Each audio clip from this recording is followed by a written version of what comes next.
ইতিহাসে বিরল ঘটনার সাক্ষী থাকলো কোচবিহার মদন মোহন বাড়ি।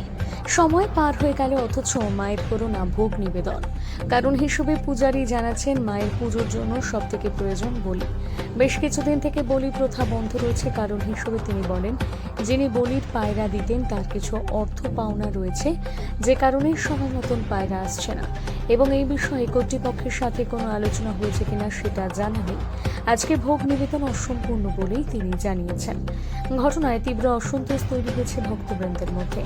এই বিষয়ে কোচবিহার নিউ টাউনের বাসিন্দা গীতা সরকার কি বলেছেন শুনে নিন। পূজার একটা অঙ্গ হচ্ছে বলি, মায়ের পূজা যেটা, সে বলিটা বন্ধ আছে। বন্ধ আসার কারণ আমরা তো কোনো কাজ করতে পারছি না। বলির পরে হোম হবে, ভোগ হবে, ওই জন্য বসে আছে।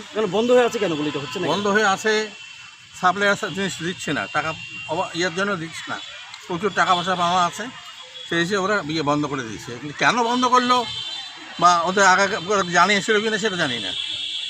প্রতিদিন তো এই সময় ভোগ নিবেদন হয়ে যায়। হ্যাঁ, ভোগ নিবেদন হয়ে যায়। এবার হচ্ছে না, বলিতে না হওয়ার জন্য। আজকে তো বিশেষ পূজাও রয়েছে। বৈশাখ পূজা, চতুর্দশী পূজা তো রাত্রিবেলা হবে।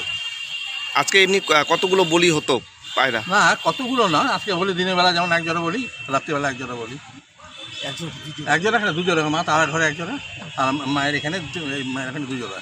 মানে এটা কি অনেকদিন পরে নিয়মে ব্যাঘাত ঘটছে এরকম? হ্যাঁ, অনেকদিন পর। এর আগে কোর্স করেছিলেন, এদিকে আমাদের যে জিএম সাহেব গেলাম, এই বলিটার ব্যাপার নিয়ে অনেক কিছু করছিলেন, কিন্তু হয়নি, বন্ধ করতে পারেন নাই, চালু ছিল। কিন্তু এবার হঠাৎ কেন বন্ধ হয়ে গেল? মানে যার যে বলি সাপ্লাই দেয় তার কি অনেক প্রচুর টাকা বাকি আছে? প্রচুর টাকা বাকি আছে, এটা আমাদের শোনা কথা আর কি। আচ্ছা, তো এখন কি করবেন আপনারা, কি ভাবছেন? কিছু করার কি আছে? বলি না হওয়া পর্যন্ত আমরা কিছু করতে পারছি না তো। তাদের পূজাও অসম্পূর্ণ। হ্যাঁ, পূজা অসম্পূর্ণ। কি নাম দাদা আপনার? আমার নাম খগবতী মিশ্র।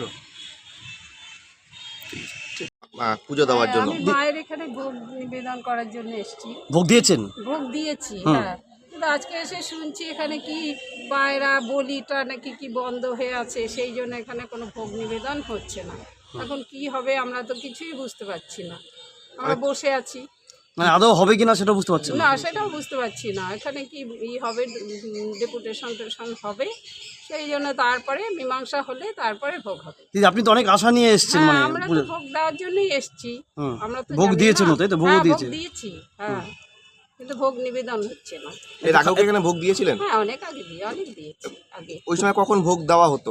1টা, 12:30, 1টার মধ্যে ভোগ হয়ে যেত। এখন তো সময় পেরিয়ে গেছে। হ্যাঁ হ্যাঁ, 1:30 মতো বাজতে চলছে। 1:30 এখনো ওখানে পায়রা আসেনি, কিছুই আসেনি? এখনো পায়রা আসেনি, কিছু না। হ্যাঁ, এটা নাকি চিরাচরিত ঐতিহ্য মদন বাড়ির। তা দিদি, এখন কি খারাপ লাগছে তো তাতে? ভোগটা আদৌ হবে হ্যাঁ, কিনা? আমাদের তো ভোগটা আদৌ হবে কিনা আমাদের তো একটু কষ্টই হচ্ছে না। আপনি কি আজকে কোনো মানসিক পূজা ছিল কি? মানসিক না, আমি এমনি পুজো দিতে এসেছি।